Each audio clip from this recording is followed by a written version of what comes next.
Calaroga Shark Media.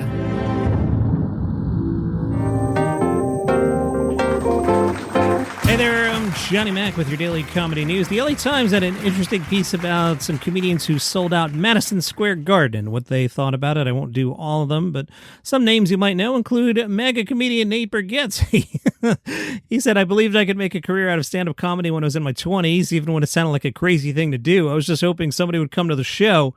You spend so many years doing clubs, it's hard to picture anything bigger than that until it happens. Selling out MSG, let alone selling it out 3 times. Wasn't something I ever expected, but it was a result of believing in stand-up and believing people still want to get out of the house and laugh together. He did 3 sellouts, September 26th and 2, September 27th, 2025. Dane Cook sold the place out 3 times when it was less common. 2 shows on November 12th, 2006, 1 on November 9th, 2009. Dane Cook said, when I think of history and legendary artists selling out, it's the greatest honor in my career. To get to that experience even once, it's an achievement that forever changes how your career is viewed. Jim Gaffigan sold out December 12th, 2015. He said, I never thought selling out MSG was a possibility. When I started stand-up, it was an unrealistic goal for any comedian. Having lived in New York City for 3 decades, MSG has exceeded its legendary status for me. MSG is where I brought my kids to see the Knicks and Rangers play. It's where I saw Bruce Springsteen. Pulling off a sellout seemed like a gamble, but worth it. Matt Rife has sold the place out twice, July 18th and 19th. He says MSG is top of the mountain and symbolizes the pinnacle of ticket-selling success as a comedian. Boy, that is just the wrong answer. Like, everybody else is like talking about the building and how amazing it is, and Matt Rife's first thought is, I sold a lot of tickets. If you could sell out the world's most famous arena in the toughest city in America, you've made it. To not only sell it out twice, but to be the youngest comedian ever sell it out, it's still hard to comprehend. Not sure that was a great quote there, Matt Rife. And Andrew Schulz, who the New York Times said, maybe, what did they say again? I always forget the phrasing on it. Maybe America's foremost political journalist, something like that. I forget exactly what they said. Andrew sold out the Garden twice, May 3rd and 4th in 2024. Andrew said, I'm born and raised in NYC. My dad had so much respect for MSG, he would make me wear a collared shirt whenever we stepped in that building. The place had holy significance to me before I knew I wanted to be a comic. Once I decided to make comedy in my life, I had one goal. It was to sell out MSG, wearing a collared shirt, of course. Josh Johnson explained his comedy band camp. He said, the whole reason behind it is when I was a kid, we didn't have money for a fancy sleepaway camp, but everything I'm doing in this show is what I've had in my imagination is what it would be like since I was a kid. So there's a personality test that people can take when they show up to the show that tells them what troupe they're in. That's a good way to meet people.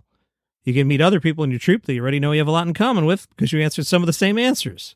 So I'm here on comedybandcamptroops.com, and I'm going to take the quiz. There are 15 questions. We're going to easily fill a summer Sunday here. Thank you, Josh Johnson.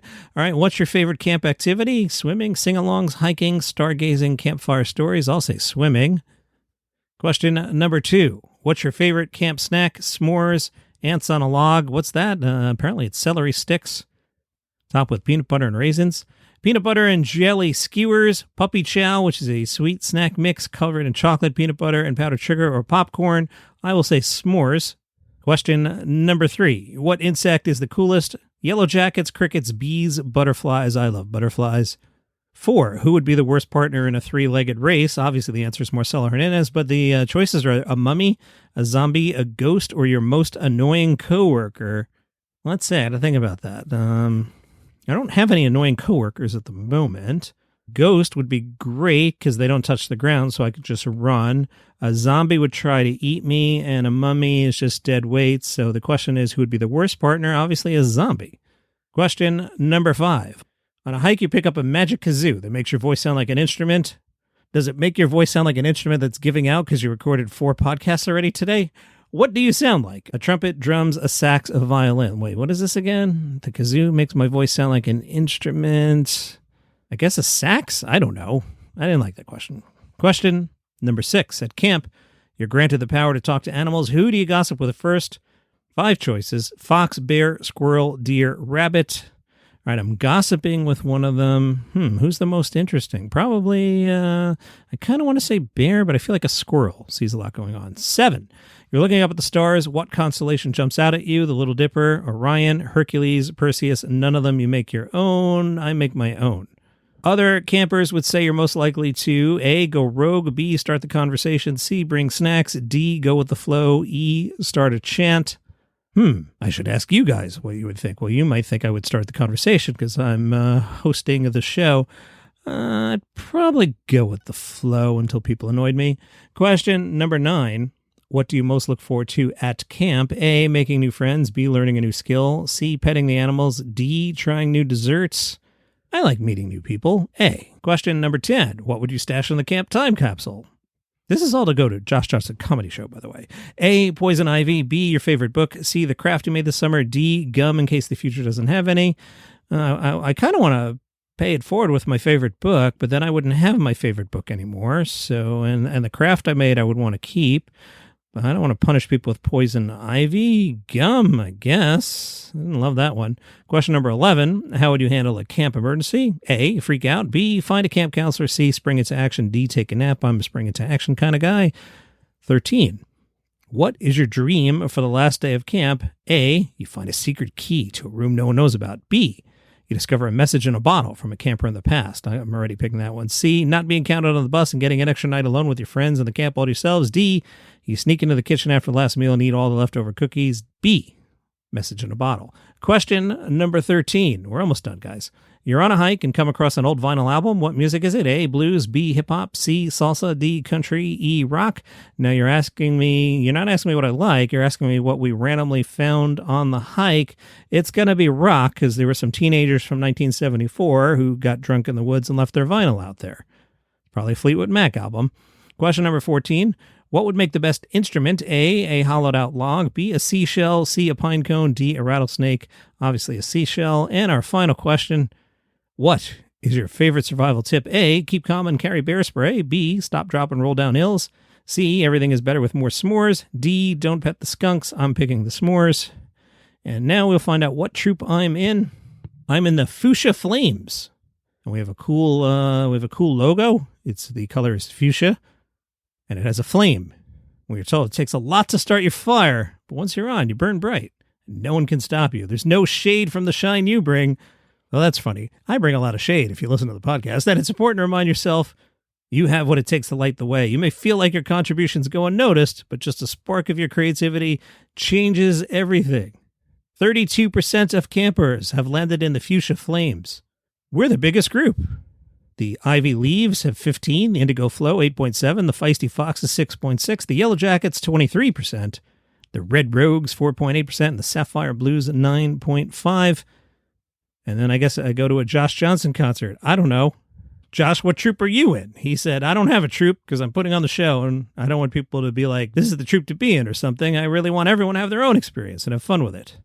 Josh was asked if there's a difference between just going up there on stage doing stand-up versus just sitting in the writer's room and going on camera for The Daily Show. Josh said, I don't have a preferred process, I suppose, but they're different. So I'm at The Daily Show. It's incredibly collaborative. I'm super thankful that I have the support of so many people. When you're doing stand-up, you're just on your own. So you're just writing for yourself. You're just doing your own thing. Obviously, I love doing stand-up, but I like learning the new aspects of everything that goes into making a show. The show gets decided on that day after being sort of generally assessed for how people feel about the stories and what's going on. Obviously, there's times when there's more of a wait-and-see approach to the day. Then there are some things that get covered a day later or covered in tandem with something else. What the show's really good at doing is finding the urgency in whatever it is we want to talk about. And I think that with stand-up, it's a little bit easier to just sort of do what you feel. All right, non-fans of Kill Tony, how about a show called Anybody But Tony?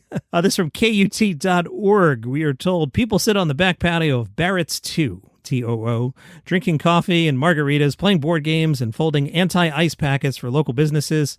Near the community stage, 2 men set up for their stand-up comedy show, Anybody But Tony. 4 comedians have 8 to 10 minutes each to deliver their material, followed by a drag finale. Co-hosts Everett and Eric say they created the show to preserve a comedy scene that has been saturated with uncensored, anti-woke comics. Everett said, when we talked about what we wanted the show to be, there were a lot of things, but what did we not want the show to be? We didn't want it to be Tony Hinchcliffe. We don't want him, and we don't want the people that think he's funny. We'd let on anybody but Tony. Andrew did the Anybody But Tony show, but he was also on Kill Tony 6 years ago. He said he was surprised when the comedians were treated like cattle in the waiting room to get only a 60-second set. Why were you surprised, dude? That's clearly what the show is. What are you talking about?